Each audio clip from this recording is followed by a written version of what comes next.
The morning shift in the Velron system started like any other day. Trade Administrator Thanor adjusted his crystalline form in the command chair, watching the usual flow of cargo ships moving between the three inhabited worlds. His transparent, blue body caught the light from the central star, casting rainbow patterns across the control room walls. "Another peaceful day," he said to his assistant, letting out a sound that resembled wind chimes in a gentle breeze. This was how his species expressed contentment. The Velron system had been peaceful for over 300 years. The Kelthans, with their crystal-like bodies and calm nature, had built a thriving trade network. They worked alongside the Vex, an insect-like species with sharp minds for mathematics and engineering. Together, they had created something rare in the galaxy, a place where different species lived and worked without conflict. Thanor reviewed the daily reports on his display screen. Mineral shipments from Velron 3 were on schedule. The agricultural stations around Velron 2 had exceeded their food production targets. The orbital factories above Velron Prime continued their steady output of manufactured goods. Everything was running smoothly. In the military section of the space station, Vixtel clicked his mandibles together while studying patrol reports. The Vex coordinator had 4 arms and compound eyes that could see in multiple directions at once. His black, shell-like exterior gleamed under the artificial lights. "No unusual activity in the outer system," he reported to his team. "Pirates have been quiet for weeks. Perhaps they have finally learned to avoid our territory." The truth was simpler than that. The Velron system's location on the edge of civilized space made it an unlikely target for major threats. Small pirate groups occasionally tried their luck, but the combined Kelthan and Vex defense fleets were more than capable of handling such minor problems. Vixtel had been military coordinator for 15 years. In all that time, the most serious threat they had faced was a group of 20 pirate ships that had tried to raid a cargo convoy. The engagement had lasted 3 hours and ended with the pirates retreating after losing 2 vessels. This was exactly the kind of quiet, manageable conflict that both species preferred. Neither the Kelthans nor the Vex were particularly warlike by nature. They believed in defense through preparation and diplomacy through trade relationships. The first sign that this day would be different came at 0847 local time. Administrator Thanor called his sensor technician, a young Kelthan whose crystal body was still developing its adult coloration. "I am detecting something unusual on the long-range sensors." Thanor turned his attention to the main display. At the very edge of their sensor range, something was approaching the system. The computer was still analyzing the data, but initial readings were confusing. "What kind of vessel?" Thanor asked. "That is the problem, sir. The computer cannot classify it. The energy signature is unlike anything in our database, and the size readings seem incorrect." Vixtel received the same alert in the military section. He immediately ordered his technicians to focus all available sensors on the approaching object. What they found made no sense. "The object appears to be artificial," reported his chief sensor operator, a Vex female with particularly keen eyesight.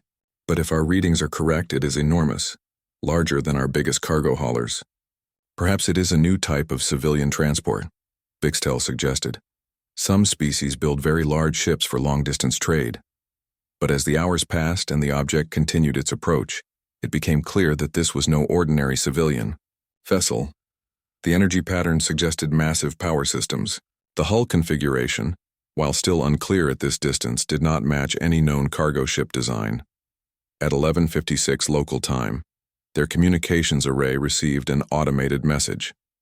The signal was strong and clear, using standard galactic communication protocols. But the content made everyone in both command centers freeze. "This is Captain Hansol of the United Earthship Indomitable. We are responding to your distress beacon. Prepare for immediate military assistance." Thanor stared at the message display. He read it 3 times before calling his communications officer. "Did we send any distress signals?" he asked. "No, sir. Our last transmission was a routine trade report to the Commerce Guild 12 hours ago." In the military center, Vixtel was having the same conversation with his staff. No distress beacons had been sent. No requests for assistance had been made. The Velron system was not in distress. Perhaps there has been some mistake, suggested one of his officers. The message might have been intended for another system, but the message had been specifically addressed to Velron system authorities. Whoever this Captain Hansol was, he definitely meant to come here. The name in the message raised another question. Neither the Kelthans nor the Vex had ever heard of humans or Earth. Their databases contained information about hundreds of species across the galaxy, but humans were not among them. Could this be a new species? Kelthanor wondered aloud. Perhaps they are explorers who have just developed space travel. This theory seemed reasonable until the next sensor update arrived. The approaching vessel was now close enough for detailed scans, and the results were disturbing. The ship was massive, not just large, but genuinely enormous. It measured over 2 kilometers in length and appeared to be heavily armored. The power reading suggested energy generation capabilities that exceeded anything in the Velron system defense fleet. More importantly, the design was clearly military. Even without knowing anything about human shipbuilding philosophy, both Kelthanor and Vixtel could recognize the configuration of a warship when they saw one. "This is a military vessel," Vixtel announced to his staff. "A very large and very powerful military vessel." The implications were troubling. An unknown species with advanced military technology was approaching their peaceful system, claiming to respond to a distress call that had never been sent. Kelthanor called an emergency meeting with Vixtel and the other senior administrators. They gathered in the main conference room, a space designed to accommodate both species comfortably. "We need to consider our options," Kelthanor began. His crystal body had shifted to a more orange hue, indicating stress. "This could be a misunderstanding, but we must be prepared for other possibilities." Vixtel's mandibles clicked rapidly, a sign of agitation among his people. "Their ship is larger and more powerful than our entire defense fleet combined. If their intentions are hostile, we have few options for resistance." "But why would they announce themselves?" asked the Kelthan trade supervisor. "If they wanted to attack us, surely they would try to achieve surprise." "Perhaps this is their method," Vixtel replied. "Announce false intentions to prevent us from fleeing or calling for help." The debate continued for an hour, but they reached no clear conclusion. The approaching human ship remained a mystery, and mystery in space was rarely a good thing. As the UES Indomitable continued its approach toward the Velron system, the peaceful routine of centuries was about to end. Neither the Kelthans nor the Vex realized that they were about to encounter something completely outside their experience, a species that viewed the galaxy through entirely different eyes. Captain Hansol and his crew were coming to help, just as their message had promised. But their idea of help, and their capabilities for providing it, would change everything in the Velron system forever.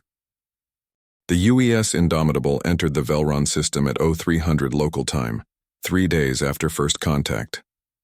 Kelthanor had not slept properly since receiving the mysterious message. His crystal body had remained a worried orange color, despite his efforts to stay calm. The human warship was even more impressive up close. It moved with surprising grace for something so massive, its dark hull reflecting the light from Velron's star. Strange markings covered its surface, and weapon ports were clearly visible along its length. "Incoming transmission," announced the communications officer. Captain Hansol's voice filled the command center. It was deep and confident, with none of the formal tones that most species used for first contact situations. "Velron System Control, this is Captain Hansol. We are ready to begin assistance operations. Please transmit your current emergency status and required support levels." Kelthanor exchanged glances with his senior staff. The human captains still believed they needed help. After 3 days of preparation, they had decided on a direct approach. "Captain Hansol, this is Trade Administrator Kelthanor speaking for the Velron System Authority. We appreciate your offer of assistance, but we must inform you that no distress signal was sent from our system. There may have been some confusion." There was a pause before Hansol responded. When he did, his tone remained friendly but puzzled. "Administrator Kelthanor, our sensors detected clear signs of resource strain and population stress in your system. Our computers identified this as a standard distress pattern. Are you saying your people are not in need of assistance? Vixtel joined the conversation from the military center. His translation unit converted his clicking speech into standard galactic language. Captain Hansol, I am Military Coordinator Vixtel. Could you explain what signs of distress your sensors detected? Our systems show all normal operations. Of course, Hansol replied. We detected irregular resource allocation schedules, varying population distribution patterns, and inconsistent energy usage across your inhabited worlds. These readings typically indicate a civilization under significant strain. Kyle Thanor felt confused. Everything the human captain described sounded like normal daily life in the Velron system. Resource allocation schedules changed based on supply and demand. Population distribution varied as people moved for work or family reasons. Energy usage fluctuated with industrial cycles and seasonal changes. Captain Hansol, Kyle Thanor said, carefully. What you describe sounds like normal administrative functions to us. Perhaps our species have different definitions of distress signals. Another pause. Then Hansol's voice returned, sounding slightly amused. Well, that's interesting. Would you be willing to discuss this further? My xenobiologist is very excited about making contact with new species, and my engineer would love to understand how your systems work. Before Kyle Thanor could respond, a new voice joined the conversation. It was lighter and more excited than Hansol's. Hello, this is Dr. Boram, ship's xenobiologist. Are you really crystalline silicon-based life forms? And you have insectoid partners? This is amazing. We've never encountered a dual-species civilization before. The enthusiasm in Dr. Boram's voice was infectious. Despite their concerns, both Kyle Thanor and Vixtel found themselves warming to these strange humans. Yes, Kyle Thanor replied. The Kelthans and Vex have worked together for over 300 years. We have built a successful trading partnership. Fascinating. Could we arrange a cultural exchange meeting? I have so many questions about how your species developed cooperation. A third human voice interrupted. This one was crisp and professional. Captain, this is Commander Eugene. We should establish formal diplomatic contact before beginning scientific exchanges.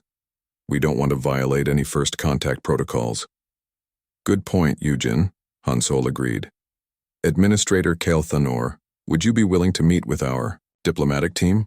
We can arrange a neutral meeting location if you prefer.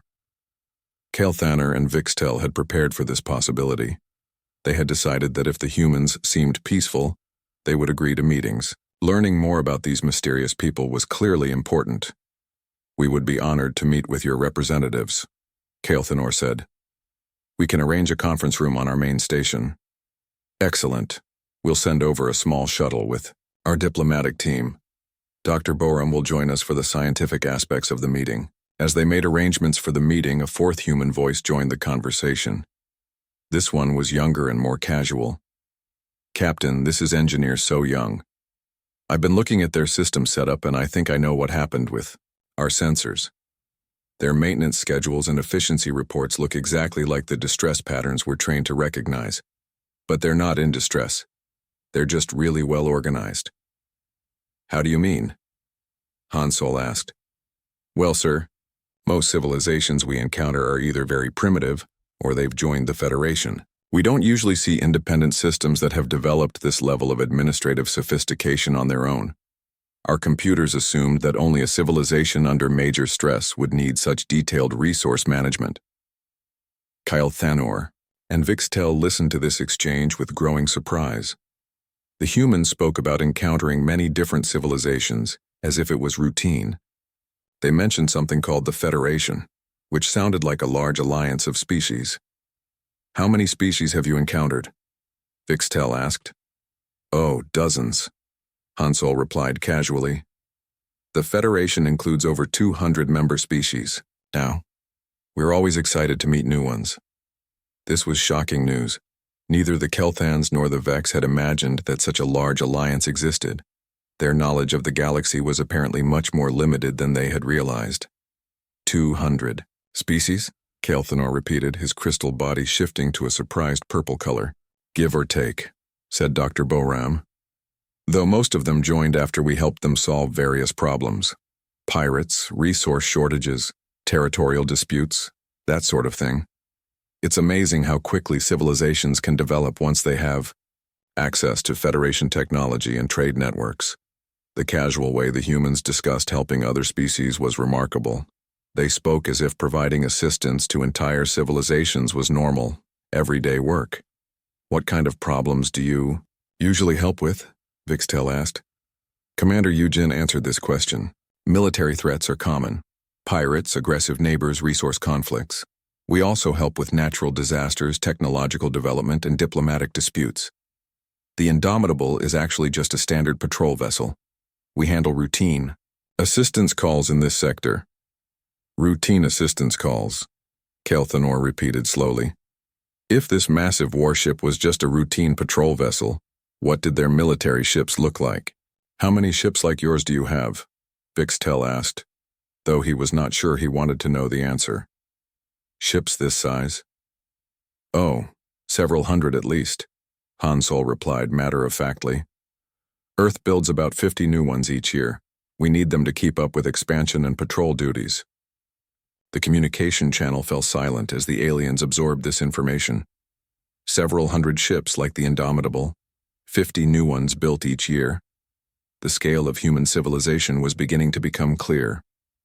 "We should probably discuss this more in person," Dr. Boram suggested, apparently sensing the aliens' shock. "There's a lot to explain about how the Federation works, and I think you'll find it quite interesting." "Yes," Kelthanor agreed weakly. "I think we have much to learn." As they ended the communication and prepared for the face-to-face meeting, both Kelthanor and Vixtel realized that their quiet, peaceful system was about to become part of something much larger than they had ever imagined. The meeting between humans and aliens was scheduled for the next morning. Kelthanor had spent hours preparing questions about human civilization, while Vixtel reviewed security protocols for hosting unknown visitors. Neither of them expected their careful plans to be interrupted by pirates. The attack began at 6:30, just as the human shuttle was preparing to dock with the station. A group of 12 ships dropped out of hyperspace near the system's edge, moving fast toward the inner planets. "Pirates," Vixtel announced over the communication system. "Small fleet, probably after the mineral shipments from Velron 3. This was exactly the kind of minor threat the Velron system dealt with regularly.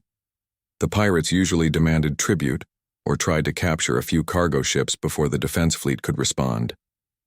Most of the time, they retreated when faced with organized resistance." Captain Hansol's voice came through the communication channel immediately. "Velron Control, we're detecting hostile vessels entering your system. Do you require assistance?" "Thank you for the offer," Vixtel replied politely, "but we can handle this. Our defense fleet is already moving to intercept. These pirates will retreat once they realize we are prepared for them." The Vex military coordinator felt confident about this assessment. The pirate fleet was smaller than usual, and his ships were in good position to cut off their escape routes. On the human shuttle, Dr. Boram watched the developing situation with interest. She was a small woman with bright eyes and short black hair, wearing a simple blue uniform. Beside her sat Lieutenant Dong Hyun, a weapons officer who had volunteered to provide security for the diplomatic mission. "Should we return to the ship?" Dr. Boram asked. Lieutenant Dong Hyun shook his head. "Captain Hansol will handle this, if needed. These look like basic pirates. Nothing the Indomitable can't deal with easily." Dr. Boram noticed his casual tone. "You don't seem worried." "Pirates this far out usually have old ships and basic weapons," Dong Hyun explained. "Even if the locals can't handle them, it would take maybe 30 seconds to clear them out." On the station, Kelthanor watched his defense ships move toward the pirates. The Kelthan and Vex vessels were well designed and properly armed. They should have no trouble dealing with 12 pirate ships. But something went wrong. The pirates were better armed than expected. Their ships carried military-grade weapons that cut through the defense fleet shields like they were made of paper. Within minutes, 3 Kelthan ships were badly damaged and falling back. "This is not normal," Vixtel reported grimly. "These pirates have heavy weapons, military weapons, My ships cannot match their firepower. The situation was becoming serious.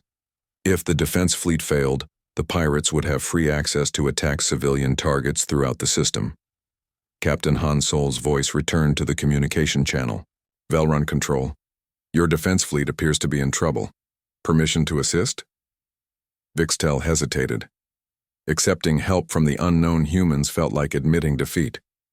But his ships were clearly outmatched, and civilian lives were at stake. Permission? Granted, he said reluctantly. Any assistance would be appreciated. Understood.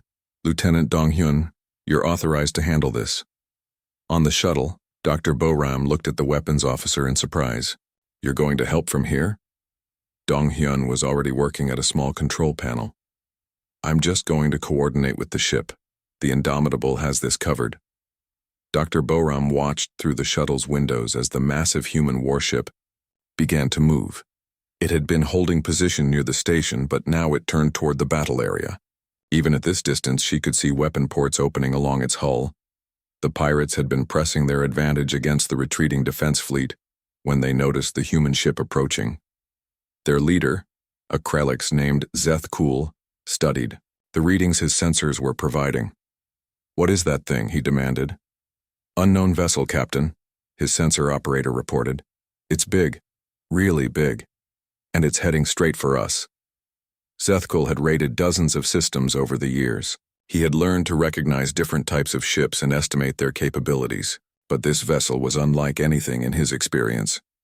Try to contact them, he ordered. Maybe we can negotiate. The human response came immediately, delivered in Lieutenant Dong-hyun's calm, professional voice. Unknown vessels. You are attacking a civilian system under Federation protection. You have 10 seconds to cease hostile actions and withdraw, or you will be destroyed. Zethkul laughed. One ship against 12, no matter how big, was not a serious threat. His fleet had military-grade weapons and experienced crews. Human vessel, we claim salvage rights on this system. Withdraw or face the consequences. The 10 seconds expired. What happened next shocked everyone watching.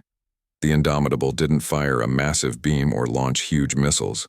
Instead, dozens of small, precise energy bolts reached out from the human ship. Each bolt found its target with perfect accuracy. The 12 pirate ships simply stopped existing.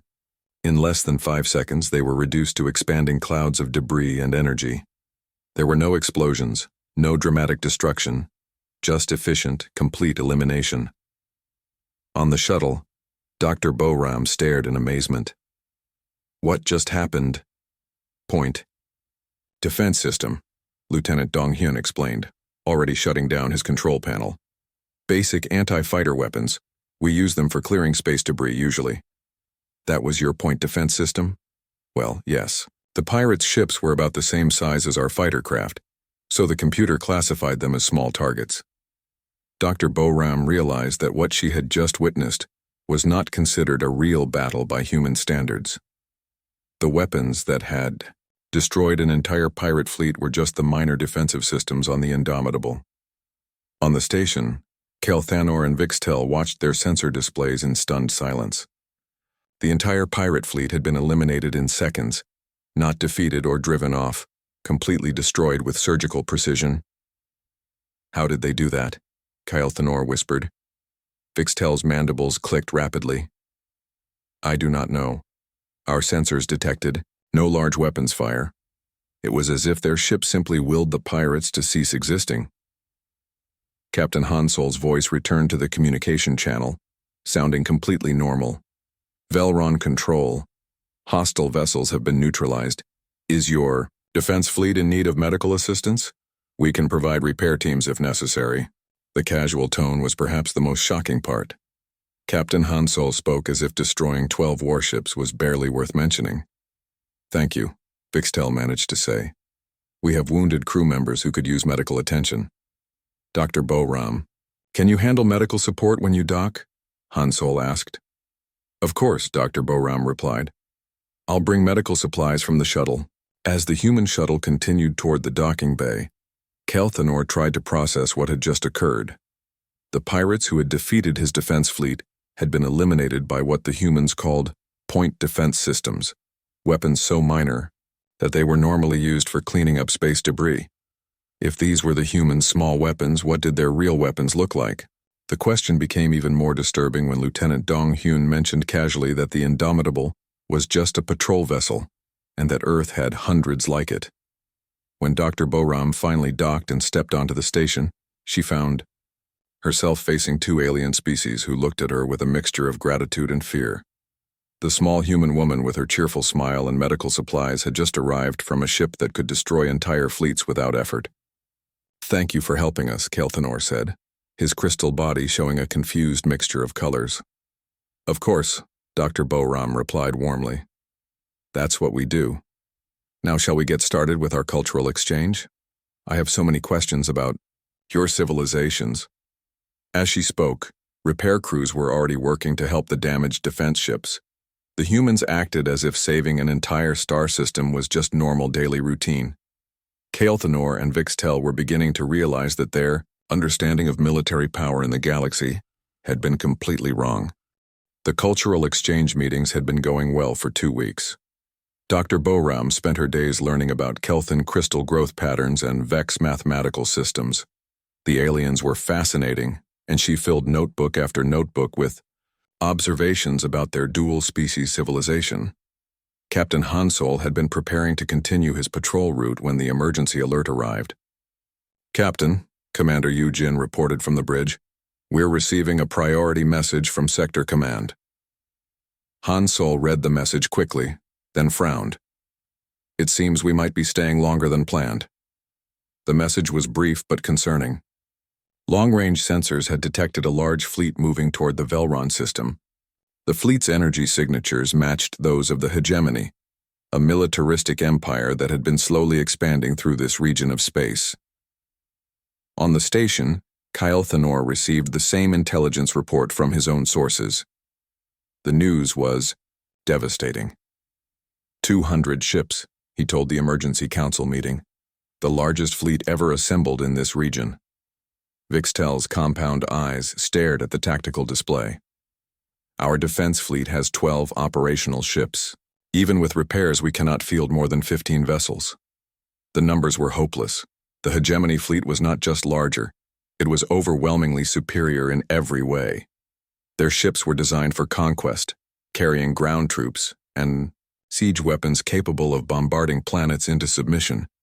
"We should begin evacuation procedures," suggested the Kelthan civilian coordinator. "Perhaps we can save some of our people." "Where would we go?" Vixtel asked bitterly. "The Hegemony will control this entire region once they take our system. There will be nowhere safe within 50 light years." Kelthanor had been thinking about their human visitors. "Perhaps Captain Hansol could help us evacuate civilians. His ship is large enough to carry thousands of people." It was a desperate hope, but better than nothing. They called Hansol to the station for another emergency meeting. "Captain," Kelthanor began carefully, "we have received intelligence about a serious threat approaching our system. We understand if you need to leave to protect your own people." Hansol listened to their explanation of the Hegemony threat without interruption. When they finished, he was quiet for a long moment. 200 ships, he said finally. "That is a significant force. We do not expect you to fight them," Vixtel said quickly. "But perhaps you could help evacuate some of our civilians before the attack begins." "How long do we have?" Hansol asked. "Our scouts estimate they will arrive in 6 days, Kelthanor replied. Hansol nodded slowly. "I'll need to contact my superiors. This situation requires more than a single patrol vessel." The aliens felt a mixture of relief and disappointment. They were grateful that Hansol was taking their problem seriously, but they had hoped the powerful human ship might be able to help more directly. That evening, Hansol sent a message to Earth Command. The communication was brief and professional. "Admiral Kyungmin, this is Captain Hansol reporting from the Velron system. We have a developing situation that requires fleet support. Large Hegemony force approaching friendly civilian population. Request immediate assistance." The response came back within hours. "Captain Hansol, this is Admiral Kyungmin. We're dispatching a rapid response force to your location. Estimated arrival in 4 days. Maintain position and protect civilian population as necessary. Han Sol shared this news with the aliens, who were grateful, but still worried. Even with human reinforcements, the odds seemed impossible. How many ships is Admiral Kyung-min sending? Kelthanor asked. He didn't specify, Han Sol replied. But it should be adequate for the situation. Dr. Bo-ram noticed the aliens' continued anxiety. You seem worried about the numbers. Don't be. Admiral Kyung-min is very experienced with these kinds of situations. But 200 ships, Vixtel protested. Even with your help, we will be badly outnumbered. Numbers aren't everything, Commander Yujin said calmly.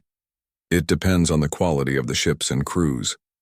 The aliens wanted to believe this, but their experience suggested otherwise. In their part of the galaxy, battles were usually decided by whoever had more ships and bigger guns. 4 days later, the human reinforcements arrived. Kelthanor and Vixtel watched their sensors in stunned silence as ship after ship emerged from hyperspace. How many? Kelthanor whispered. 57 ships, Vixtel reported, his voice barely audible. All larger than the Indomitable. The human fleet was impressive by any standard. The smallest ships were the size of the Indomitable, while the largest were massive carrier vessels that dwarfed anything the aliens had ever seen. Admiral Kyung-min arrived on the flagship, an enormous vessel called the UES Determination. He was a tall, serious man with gray hair and the bearing of someone accustomed to command. Captain Han Sol, he said as he boarded the station. Sorry for the delay in getting here. Most of the fleet was engaged in training exercises in the Taoshiri sector. Training exercises? Kelthanor asked. Routine maneuvers, Admiral Kyung-min explained. We run them monthly to keep our crews sharp. Fortunately, we were able to break off early and respond to your situation. The casual way he described mobilizing 57 warships for training exercises was remarkable. The aliens were beginning to understand that human military operations worked on a completely different scale than anything they had imagined. Admiral, Vixtel said carefully, we are very grateful for your help, but the hegemony fleet is still much larger than your force. Admiral Kyung-min studied the tactical display showing the approaching enemy fleet. Yes, they do have more ships, but size isn't everything in space combat. Perhaps we should request additional support, suggested Commander Yujin. We could, the Admiral agreed, but it might take time to get here. The nearest battle group is in the Arcturus sector, and they're busy with their own patrol duties. Dr. Bo-ram saw the aliens' confused expressions and tried to explain. The Admiral means, we have other fleets spread throughout this region of space, but they're all assigned to different patrol areas. How many fleets? Kelthanor asked weakly. In this sector? Maybe 15 or 20, Admiral Kyung-min replied. Each one handles security for several dozen star systems. The aliens absorbed this information in silence. 20 fleets like the one that had just arrived, each one responsible for dozens of star systems. The scale of human military presence was beyond anything they had conceived. But this fleet should be sufficient for dealing with the hegemony, Admiral Kyung-min continued. We've fought them before. Their ships are large but not particularly advanced. You have fought the hegemony before? Vixtel asked. Several times, the Admiral confirmed. They tried to expand into Federation space about 10 years ago. We had to discourage them. They're persistent, but they learn eventually. What happened 10 years ago? Kelthanor asked. Admiral Kyung-min thought for a moment. The hegemony sent about 300 ships to attack one of our outer colonies. It was a fairly significant engagement. We lost 2 ships, I believe, and they lost their entire fleet. The casual way he described destroying 300 enemy ships while losing only 2 was shocking. The aliens were beginning to realize that human military power operated on a scale that made their own understanding of warfare obsolete. As they prepared for the coming battle, Kelthanor and Vixtel found themselves in the strange position of being protected by a force that considered their system's threat to be a minor inconvenience. The hegemony fleet was approaching, confident in their overwhelming numbers. They had no idea what they were about to encounter. The hegemony fleet arrived exactly when the scouts had predicted. War Master Takvarun stood on the bridge of his flagship, studying the tactical display with satisfaction. 200 ships spread out in perfect formation, each one bristling with weapons designed for conquest. "What forces are defending the system?" he asked his sensor operator. "Minimal resistance, War Master. The local defense fleet has perhaps 15 small vessels. There is also an unknown fleet of approximately 60 ships near the central station." Tukverin examined the readings more closely. The unknown ships were large, but 60 vessels against 200 was still an easy victory. He had conquered systems with stronger defenses. "Identify the unknown fleet," he ordered. "The ships do not match any design in our database, War Master. Energy signatures suggest they are well armed, but they appear to be waiting passively near the station." This was even better than expected. The defenders were not even moving to engage his fleet. Perhaps they intended to surrender without fighting. On the UES determination, Admiral Kyung-min watched the hegemony fleet take up position at the edge of the system. He had seen similar formations many times before. "Standard hegemony deployment," he observed to his staff. "They're probably expecting us to surrender." Captain Han Sol joined the admiral on the bridge. "Should we attempt communication first?" "Certainly. It's always better to resolve these situations peacefully if possible." The admiral opened a communication channel to the hegemony fleet. His voice was calm and professional. "Hegemony vessels. This is Admiral Kyung-min of the United Earth Federation Fleet. You are entering a system under Federation protection. Please state your intentions." War Master Tukverin responded immediately. His voice carried the arrogance of someone accustomed to easy victories. "Unknown fleet, I am War Master Tukverin of the Hegemony 3rd Expansion Force. This system and all its resources are claimed by the Hegemony Empire. You have 1 hour to withdraw, or you will be destroyed." Admiral Kyung-min sighed quietly.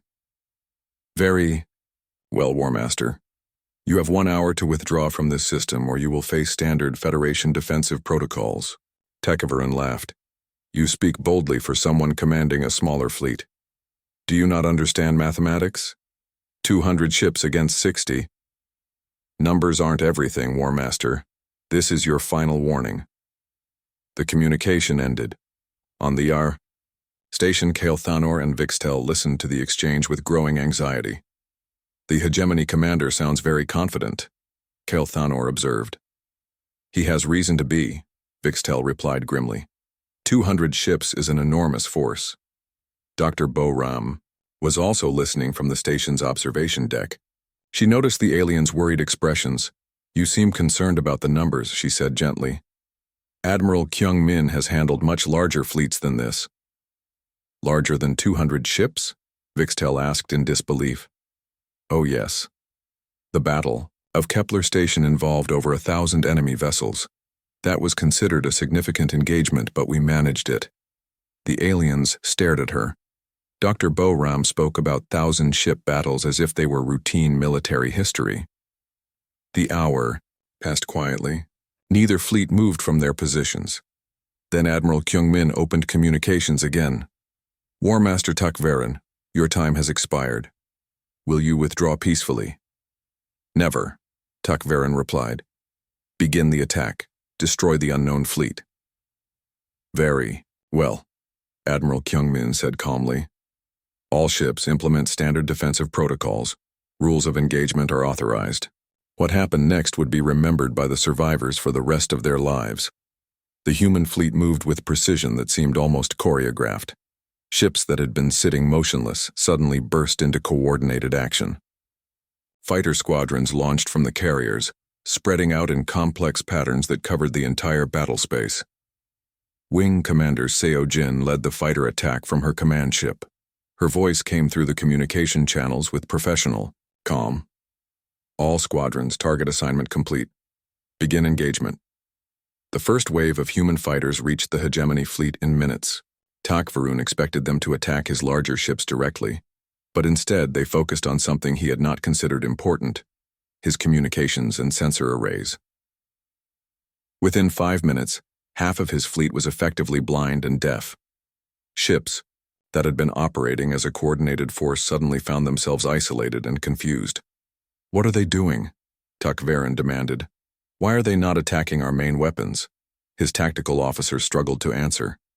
They appear to be targeting our coordination systems, War Master.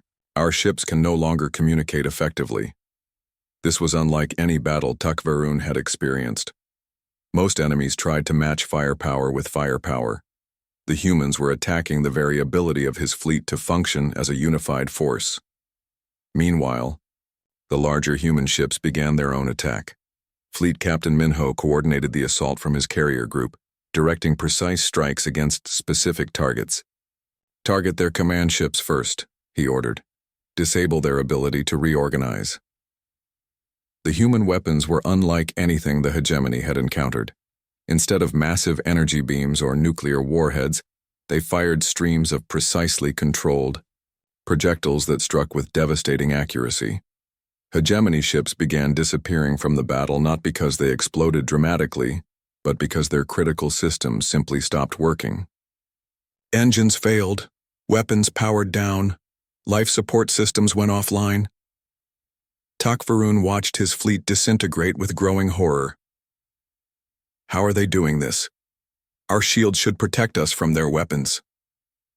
The projectiles are too small and fast for our shields to stop, his weapons officer reported. They pass through our defenses and target specific components inside our ships. In less than 30 minutes, the hegemony fleet was no longer a fighting force. Most ships were dead. In space, their crews alive but helpless. Others had lost critical systems and were struggling just to maintain life support.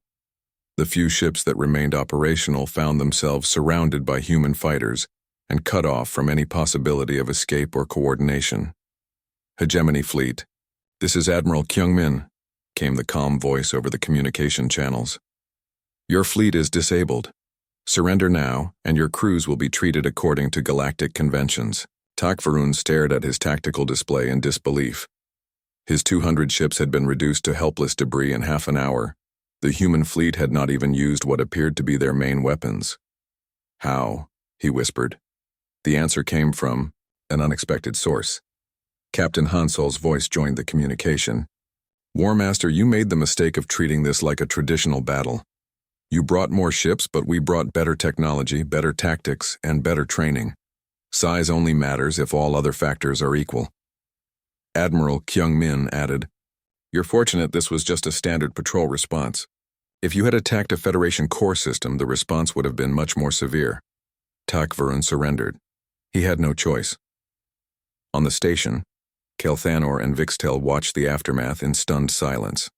The massive hegemony fleet that had threatened to destroy their entire civilization had been eliminated with casual efficiency by what the humans called a rapid response force.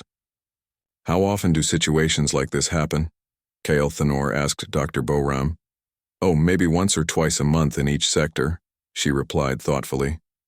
Aggressive species eventually learn that expansion through conquest doesn't work very well against the Federation.